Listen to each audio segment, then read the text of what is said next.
ilaha illallah wa ashhadu. Perkataan sahabat, kami dahulu diajarkan adab sebelum ilmu. Sedangkan sebagian pendapat akhlak atau adab yang baik itu timbul dari akidah yang benar. Bagaimana kita menempatkan keduanya, Ustaz? Dan mungkin mana yang lebih utama atau memang ada perbedaan antara akidah dan akhlak itu, Ustaz?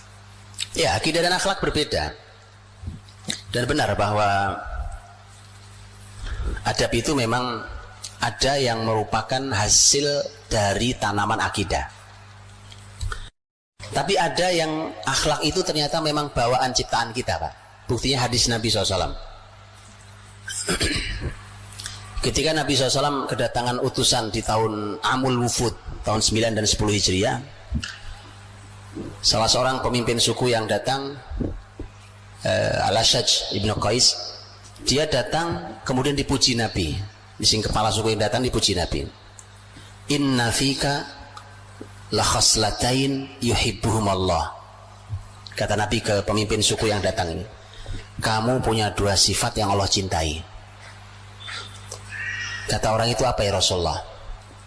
Kata Nabi, al-hilmu wal-anah.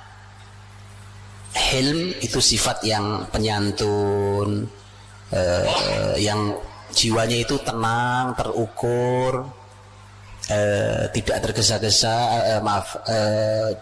Orang berbuat jahat kepada dia, dia balas dengan kebaikan. Itu al-hilm.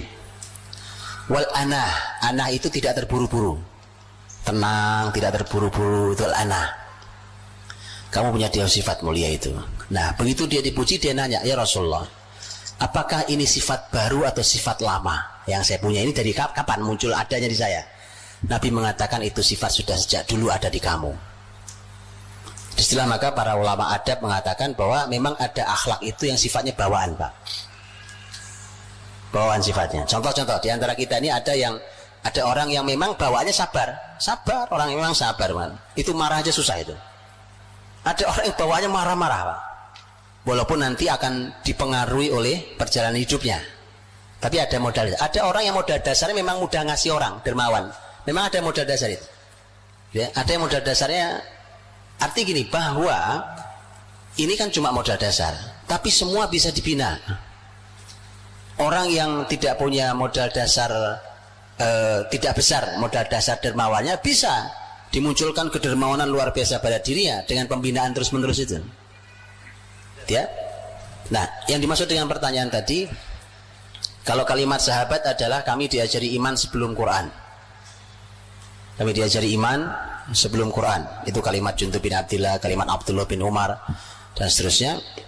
Kami diajari iman sebelum Quran. Itu ternyata kaidah kurikulum besar dari Nabi SAW. Tapi kalimat bahwa adab sebelum ilmu itu juga benar. Itu kalimat para ulama bahwa seharusnya kita ini belajar adab sebelum belajar ilmu. Belajar adab dulu. Ini yang salah di kurikulum pendidikan kita hari ini. Ilmu ditumpuk tapi adabnya belum jadi. Akhirnya ilmunya tidak ada gunanya, ilmunya tidak barokah, adabnya belum beres, dan ilmu itu nggak mengubah apa-apa dalam kehidupan dia.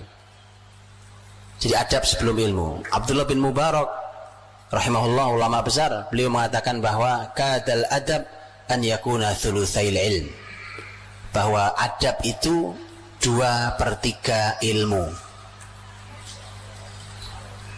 Adab itu 2/3-nya ilmu. Artinya ketika kita kehilangan adab, kita kehilangan 2/3 ilmu. Jadi makanya anak itu memang harus diajari adab dulu. Adab dulu harus diajarkan. Nah tadi, tentu sambil untuk menanam kokoh adab, pasti akan berhubungan sangat erat dengan masalah iman, akidah tadi itu maksudnya. Jangan salah memahami ya. Belajar akidah itu bukan belajar kitab, bukan. Ayo kita buka kitab tauhid, kitab akidah, bukan itu maksudnya. Lah anak kecil kalau diajak bagaimana ngerti anak kecil itu? Yang dimaksud adalah tanam dia. Apa yang mau kita tanam? Umpamanya kita mau menanam salah satu nilai tauhid, nilai akidah. Umpamanya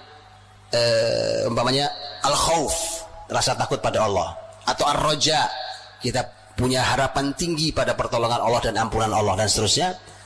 tawakal, at-tawakkul umpamanya, punya sifat tawakal. Yang begitu-begitu itu ditanam bukan pakai teori buku. Kesalahan kita belajar tentang tauhid adalah seperti belajar filsafat.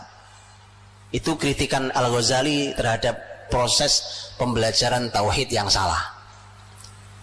Itu salahnya, Pak. Apa itu pembelajaran filsafat? Belajar tauhid, akidah, tapi muter-muter di kepala. Cuma jadi wawasan kan? Filsafat itu kan muter-muter aja di logika orang. Cuma muter-muter di situ, di kitab, selesai kitabnya, tapi nggak pernah turun di keyakinannya. Kalau anak kecil, Pak, contohnya gampang sholat. Coba lihat sholat. Bagaimana cara ngajari anak sholat yang benar? Salah juga di kita ngajari anak sholat yang benar. Ayo nak kita buka kitab sholat, kitabus sholat.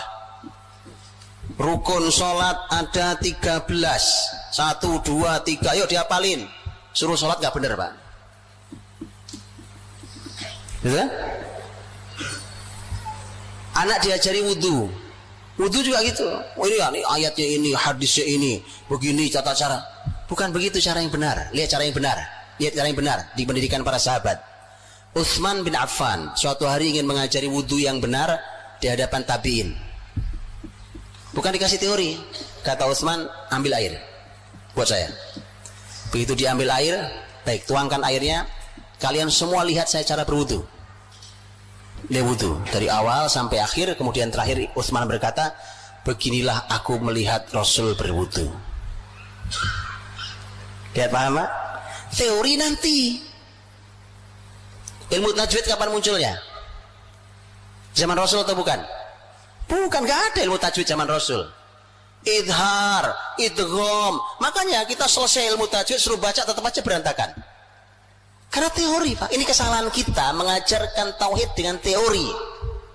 Teori itu nanti. Yang penting anak membaca Quran dengan tajwid yang benar. Setelah itu kalau sudah benar baru kita kasih teori. Mereka kata, oh ini namanya idhar. Bacanya udah benar baca Qurannya. Oh ini namanya idgham. Begitu. Persis sama. Akhlak juga gitu, bukan teori, Pak. Masalah di kita sekarang kurikulum agama adalah teori.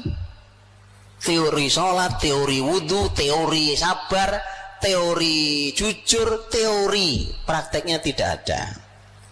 Jadi bukan teori, ditanam di mereka. Jadi teori nanti, kitab nanti kita lahap, kitab nanti. Di usia-usia awal bukan teori, tetapi ditanam. Baik, wallahu a'lam bishawab.